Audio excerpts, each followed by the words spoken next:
प्रिय संस्कृत मित्राणि नमः संस्कृताय UGC NET paper 2 Sanskrit free classes welcome to फिल्ला फॉर्म यूट्यूब चैनल यूनिट 9 पुराणों इतिहास धर्मशास्त्र एवं अभिलेख शास्त्र का सामान्य परिचय। फिर हम यूनिट 10 में उसका विशिष्ट परिचय के बारे में भी देखेंगे, यही टॉपिक पर उसका डिटेल्स में हम देखेंगे, ठीक है। और क्लास हमारा है 52 और टाइम हमारा है daily 6 PM by Neetu Chaudhary. ये हमारे सोशल मीडिया अकाउंट्स है जिसके थ्रू आप इजीली हमसे कनेक्ट रह सकते हैं और क्लास के लिंक्स वहाँ पे आपको प्रोवाइड भी करवाए जाएंगे और आपको कुछ इंफॉर्मेशन होगी वो भी आपको वहाँ पे शेयर की जाएगी, तो आपके पास इजीली मिल जाएंगी। और ये हमारे फिल फॉर्म की एप्लीकेशन है जिसमें free notes, live classes, 5000 plus MCQ plus PYQ और फ्री बुक्स जो आपको इजीली रीड आउट करने के लिए मिल जाएंगी। और ये हमारे फ्री क्लासेस का टाइम टेबल है जिसमें paper first and paper second के लिए क्लासेस लगती हैं, जिसमें 9 AM को जीके की क्लास, 11 AM को पेपर फर्स्ट की क्लास, 2 PM को पेपर फर्स्ट के MCQ सॉल्व करवाते हैं और 6 PM जो हमारा सबका जो पेपर 2 होता है उसमें जो संस्कृत है वो हमारा उसकी क्लास लगती है। उसके बाद जो 9 PM को है पेपर फर्स्ट की DI मैथ्स और रीजनिंग वहाँ पे सॉल्व करवाते हैं। ये मैं डेली बताती हूँ क्योंकि हमारे काफ़ी स्टूडेंट नए भी होते हैं, क्योंकि हमारे हर क्लास में कोई ना कोई तो नया आता ही है, तो नए स्टूडेंट को पता चले कि हम कैसे और कब क्लास करवाते हैं और कैसे कैसे हम उनको फ्री मटेरियल प्रोवाइड करवाते हैं। तो हाउ टू डाउनलोड नोट्स, काफ़ी स्टूडेंट का एक ही क्वेश्चन रहता है कि मैम नोट्स कैसे डाउनलोड करें। तो यहाँ पे हमारी वेबसाइट दी हुई है कि www.ugcnet.com पर जाए और डेली के डेली जो क्लास लगते हैं उनकी PDF आपको वहाँ पे प्रोवाइड करवाई जाएंगी और वहाँ पे आपको वेबसाइट पे काफ़ी नई अपडेट भी और हमारे काफ़ी न्यू वर्क भी वहाँ पे आपको मिल जाएंगे। तो आप कुछ भी डाउट है वो सब भी आपको वहाँ पे मिल जाएंगे, तो आप डेली के डेली वेबसाइट पर जाना मत भूलिएगा।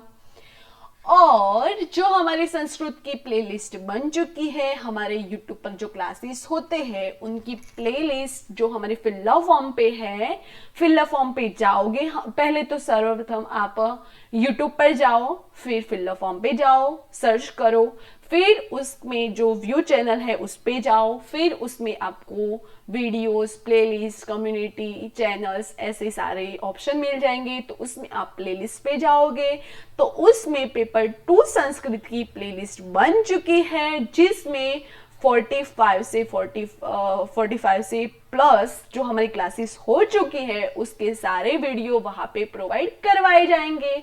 जो भी नए स्टूडेंट है वो जो ओल्ड क्लास हमारी हो चुकी है उनके वीडियो देखना मत भूलिएगा ताकि आपकी प्रिपरेशन आसानी से हो जाए, ठीक है।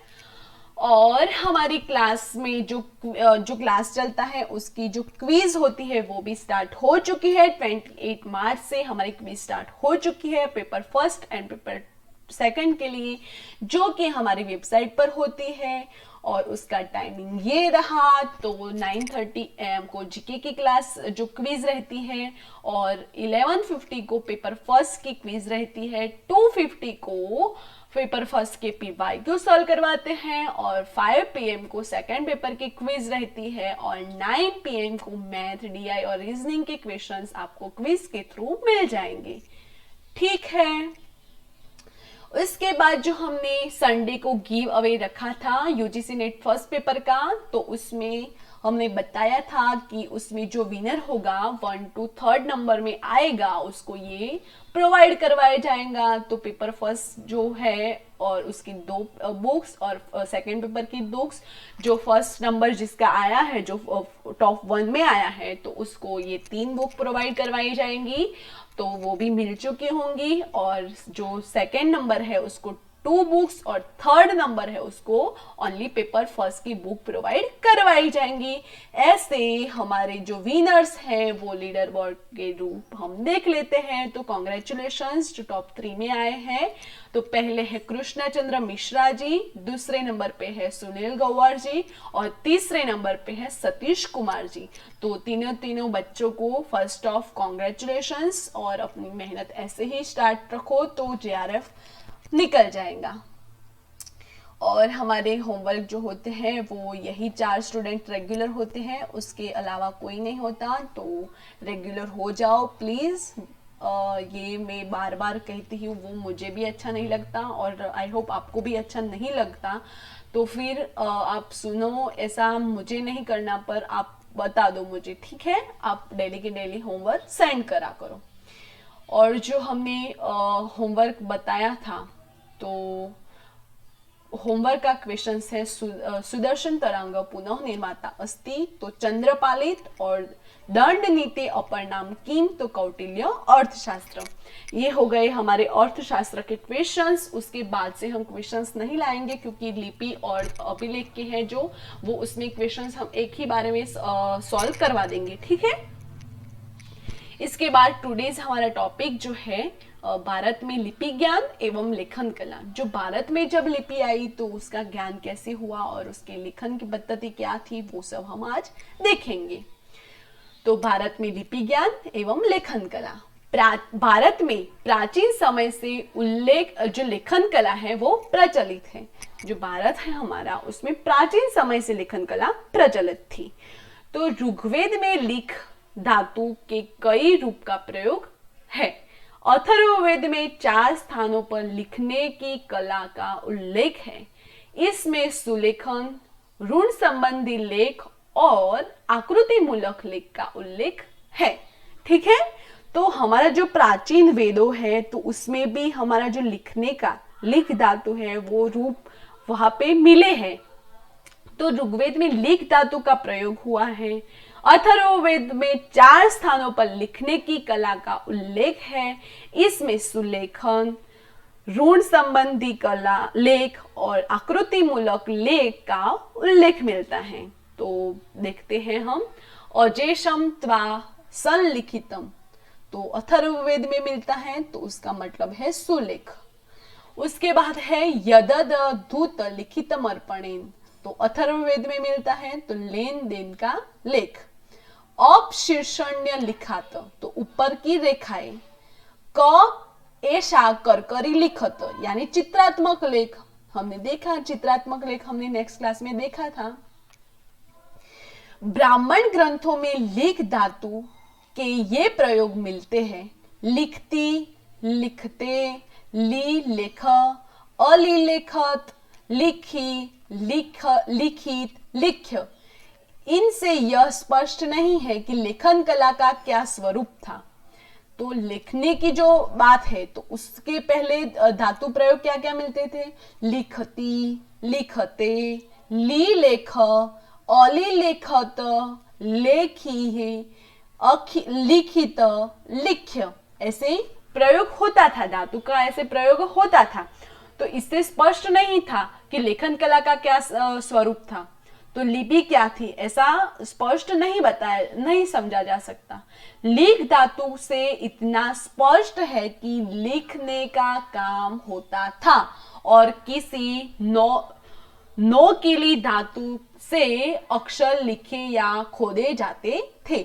जो नौकीली धातु थी तो उससे अक्षर लिखे या खोदे जाते थे, यानी पत्थर पे लिखे जाते थे या पत्थर पे कोतरे जाते थे, ठीक है?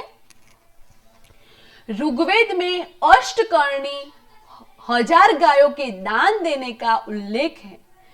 इसमें अष्टकर्णी से यह स्पष्ट है कि गायों के कान पर 8 अंक लिखे होता था। यजुर्वेद, तैत्तिरीय संहिता और अथर्ववेद में 101 से 100 तक की गिनती, पहाड़ा 1 से 10 संख तक की संख्याओं के नाम 1, शत, सहस्त्र, अयुत, नियुत, प्रयुत, अर्बुद, निरुबद, समुद्र, मध्य, अंतः, परार्ध 10 शंख मिलते हैं। इन संख्याओं का ज्ञान लेखन कला के बिना संभव नहीं है। वेदों के आदि में काल के सूक्ष्म भेदों का उल्लेख है, यह भी बिना लिखे समझना संभव नहीं है। यानी जो लिखने की कला है वो तो वेदों के काल से ही आ गई है। उसमें अंक भी थे और उसमें शब्दों जो लेखन के शब्दों थे वो भी थे, उसमें गिनती थी, पहाड़ा था, और गिनती के जो शब्द है तो एक है, शत है, सहस्र यानी 1, 100, 1000, ऐसे अयुत, नियुत ऐसे जो शब्द है वो भी उस समय मिलते थे। जो ऋग्वेद का समय है उसमें मिलते थे, यजुर्वेद में मिलते थे, तैत्तिरीय संहिता यजुर्वेद में मिलते थे, अथर्ववेद में मिलते थे। तो इस बात से हमें यह स्पष्ट है कि उस समय भी जो हमारे लिखने की जो कला थी वो तो थी ही। तो हम ऐसा पक्का तो काल निर्धारण नहीं बता सकते कि उसकी काल गणना क्या है। तो अथर्ववेद में अष्टकर्णी यानी जो हजारों गायों का दान दिया था तो वो गायों थी, उनपे 8 अंक लिखा होता था। ऐसा यजुर्वेद, तैत्तिरीय संहिता और अथर्ववेद में 1 से 100 तक की गिनती, पहाड़ा, 1 से 10 अंक जो मैंने अभी बताया, ये सब उस समय भी मिलता था। तो यह भी बिना लिखे समझना संभव नहीं था। अथर्ववेद में अक्षर शब्द का छोटी इकाई के रूप में उल्लेख है। अक्षर शब्द का छोटी इकाई के रूप में उल्लेख है। इससे ही विभिन्न छंदों की मात्राएं और वर्ण गिने जाते थे। अक्षरेण मीमते सप्तवाणी। अथर्व जो वेद है उसमें पाया जाता है, जो सहस्त्राक्षर जो अथर्ववेद में पाया जाता है, तो सहस्त्राक्षर से ज्ञात होता है कि 1000 वर्णों वाले मंत्रादि होते थे, यानी सहस्त्राक्षर हो गए। तो अथर्ववेद में 1000 वर्णों वाले मंत्रों थे। अथर्ववेद में 7 छंदों का उल्लेख है। यजुर्वेद में 11, 14 और 22वां छंदों तक का उल्लेख है। साथ ही उनके पादों आदि का भी उल्लेख है। तैत्तिरीय, मैत्रायणी, काठक आदि संहिताओं में छंदों के पाद और अक्षरों की गणना भी दी गई है। यानी जो हमारी जो संहिता है तैत्तिरीय संहिता, मैत्रायणी संहिता और काठक संहिता, तो उसमें छंदों के पाद और अक्षरों की गणना भी दी गई थी। ऐसा माना जाता है कि काफी जो पूरा है वो हमारा हिंदू धर्म का जो हमारा शास्त्र है, वेदों है, पुराणों है, वो काफी प्राचीन है। तो उस समय तो लिपि थी, तो उसके जो बीच का अंतर है, तब जो हमारा जो था वो उस समय में जो अंग्रेजों का शासन आया, तो वो लोग हमारी सारी लिपियां, हमारा काफी सारा पुराना खजाना, मैंने नेक्स्ट क्लास में बताया था कि हमारे काफी जो था वो हमारा सांस्कृतिक वारसा, वो काफी वो लोग हमसे ले गए हैं। तो वो जो बीच का अंतर था उसमें जो नष्ट हो गई है। तो जब हमारी संहिताएं, वेदों, पुराणों, वो सब में तो लिखने की कला थी, उसके बाद थोड़े बीच में समय में काफी नष्ट हो चुका। उसके बाद फिर से हमारे जो है उसमें फिर से भारत में आया। ग्रंथों का साक्ष्य बौद्ध ग्रंथ ब्रह्मजाल सूत 6ठी सदी ईसा पूर्व में अक्षरिका का उल्लेख है। अक्षरिका, तो अक्षरिका उसको क्या बोलता है? अक्षरिका। ऐसे पहले जो शब्द है वो ऐसे लिखते थे, तो जो इसका स्पष्ट उल्लेख नहीं पा सकते थे, तो वो अक्षरिका उल्लेख है। इसमें बच्चों को पीठ पर लिखे अक्षरों को पहचानना होता था।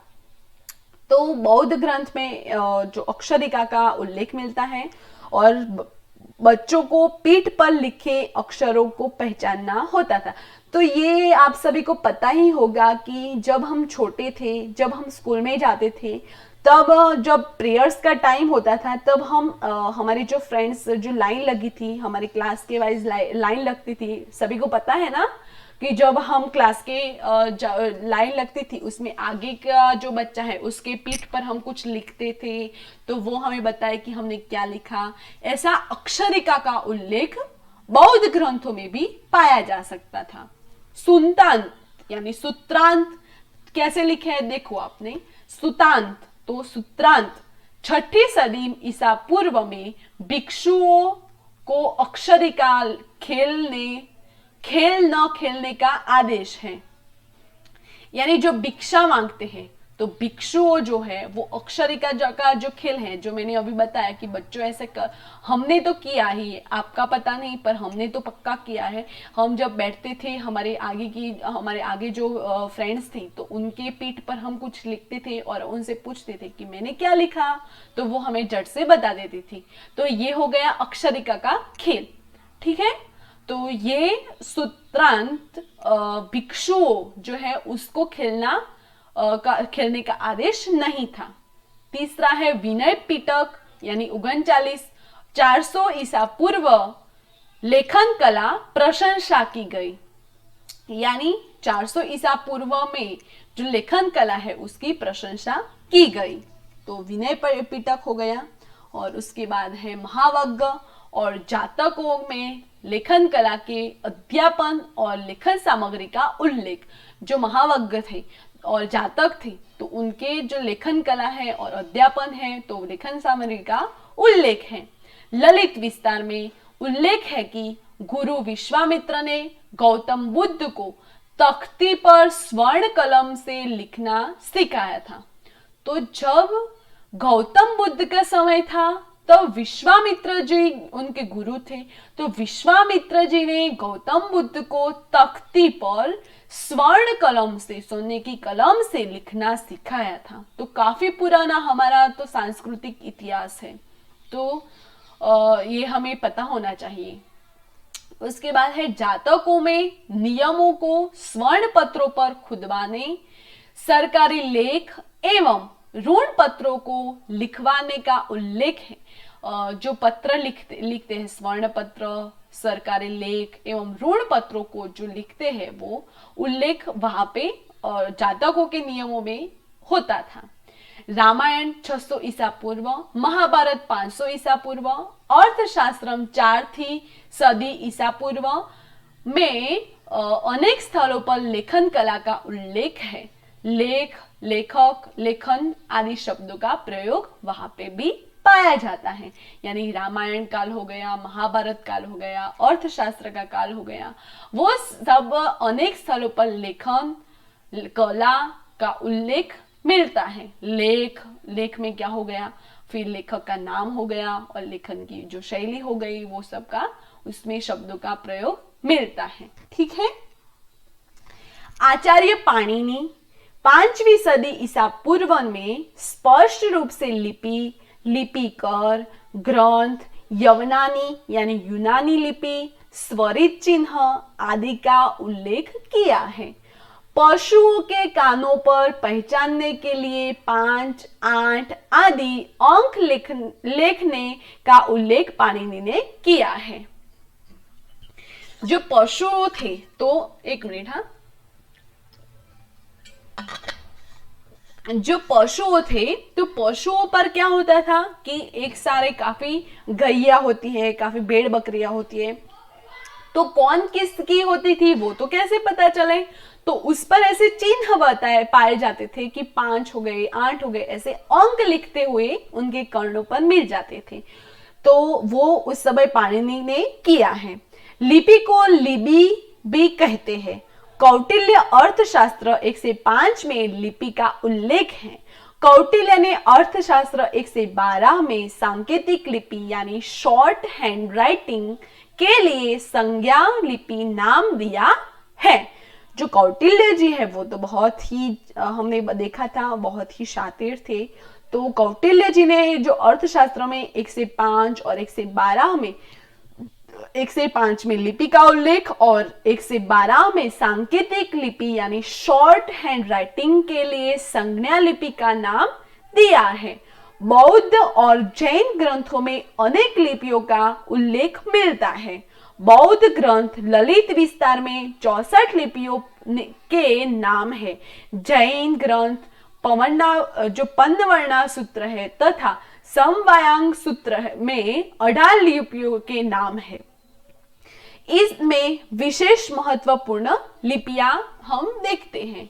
तो जो जैन ग्रंथ है, फिर बौद्ध धर्म है, तो उसमें भी बौद्ध धर्म में ललित विस्तार में 64 लिपियों का नाम है, और जैन ग्रंथ है तो उसमें पंचवर्णा सूत्र का समवायांग सूत्र में 18 लिपियों के नाम है।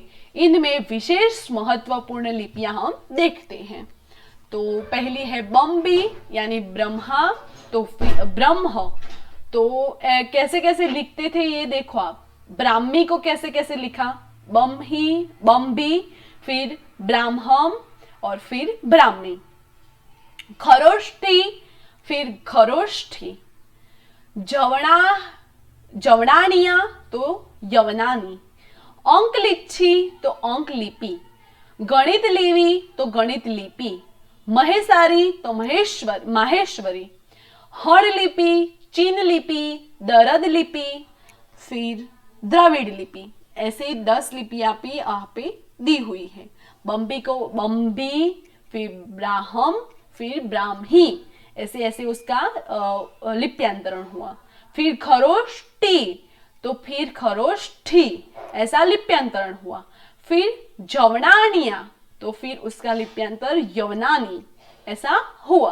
अंक लिच्छी तो अंक लिपि। गाणित लिपि तो गाणित लिपि। माहेसरी तो माहेश्वरी। हड़ लिपि, चीन लिपि, दरद लिपि और द्राविड़ लिपि, ये हो गई लिपियां। फिर उसके बाद हम देखते हैं विदेशी लेखों का साक्ष्य। जो विदेश में लेखों हुए उसका साक्ष्य कैसे था, तो हम देखते हैं। सिकंदर के सेनापति नी आकर्ष 326 ईसा पूर्व ने भारत का वृत्तांत लिखा। जब सिकंदर के सेनापति थे नी आर्कस, तो उन्होंने 326 ईसा में भारत का वृत्तांत लिखा था। एरियन ने अपनी पुस्तक इंडिका में इसका सारांश दिया है। इससे भारत में कागज आदि के उपयोग का ज्ञान होता है। तब पता चलता है कि हमें कि सिकंदर के समय में कागज थे। मेगास्थनीज तो 305 ईसा पूर्व में अपने ग्रंथ इंडिका में भारत में सड़कों पर मील के पत्थर गड़े होने का उल्लेख किया है। यानी जो सड़कें थी तो उस पर जो मील के पत्थर है यानी कोतरनी वाले पत्थर है, तो उसका उल्लेख मिला है। जन्म कुंडलिया का भी उल्लेख मिला है, यानी वो पत्थर है उस पर एक जन्म कुंडलिया भी बनी होती थी। चीनी यात्री हुएत्सांग ने भारत में लिपि ज्ञान के प्राचीनता का उल्लेख किया है। चीनी जो यात्री आए थे हुएत्सांग, तो उन्होंने भारत में लिपि ज्ञान की प्राचीनता है यानी प्राचीन समय से लिपि ज्ञान का उल्लेख है, ऐसा बताया है। चीनी विश्वकोश फा युआन चूलिन 668 ईसा में ब्राह्मी का उल्लेख है। यानी जो चीनी का विश्वकोश है, जैसे हमारा भारतवा विश्वकोश हो गया, ऐसा चीनी का विश्वकोश है जो फा युआन चूलिन नामक का जो विश्वकोश है, उसमें हमारी जो भारत की ब्राह्मी लिपि है उसका उल्लेख बताया है। इसका आविष्कार ब्रह्मा को माना गया है। यानी ब्राह्मी जो लिपि है उसका आविष्कार किसने किया, तो ब्रह्मा जी ने किया। ऐसा आविष्कार भी ब्रह्मा को माना है।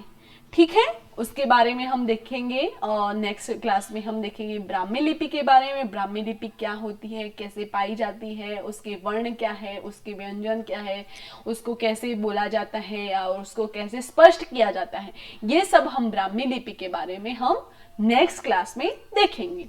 ठीक है, और जो हमारा होमवर्क है, तो आज जो भी हमने चलाया उसके हैंड राइट नोट जो आपको बनाने हैं वो आपको बनाकर भेजना है हमारे टेलीग्राम ग्रुप में। और हमारा जो वीडियो है उसको लाइक, शेयर और सब्सक्राइब करना मत भूलिएगा, ताकि काफी स्टूडेंट को हमारा वीडियो उन तक पहुंच सके। ठीक है, क्लास कैसा लगा आपको ये फीडबैक देना है। क्लास में जो कुछ भी है वो अगर कुछ नीड है चेंज करने की तो अगर वो भी आप बता सकते हैं। और क्लास कैसा लगा और नेक्स्ट क्लास में आपका सॉल्यूशन, आपको कुछ डाउट्स है तो आपका नेक्स्ट क्लास में सॉल्यूशन हो जाएगा। फॉर मोर इन्फॉर्मेशन के लिए www.ugcnet.com पर जाए और हमारे सारे सोशल मीडिया अकाउंट्स लिंक यहाँ पे दिए हुए हैं तो वहाँ पे आप फॉलो अप कर सकते हैं। जिसने भी खुद को खर्च किया दुनिया ने उसी को गूगल पर सर्च किया, यानी अभी आपका जो टाइम है वो आप पढ़ाई पे खर्च करोगे तो आप पक्का एक दिन बड़े बनोगे और आपको दुनिया गूगल पर सर्च करेगी। ठीक है, तो अभी आप प्रिपरेशन कर लीजिए।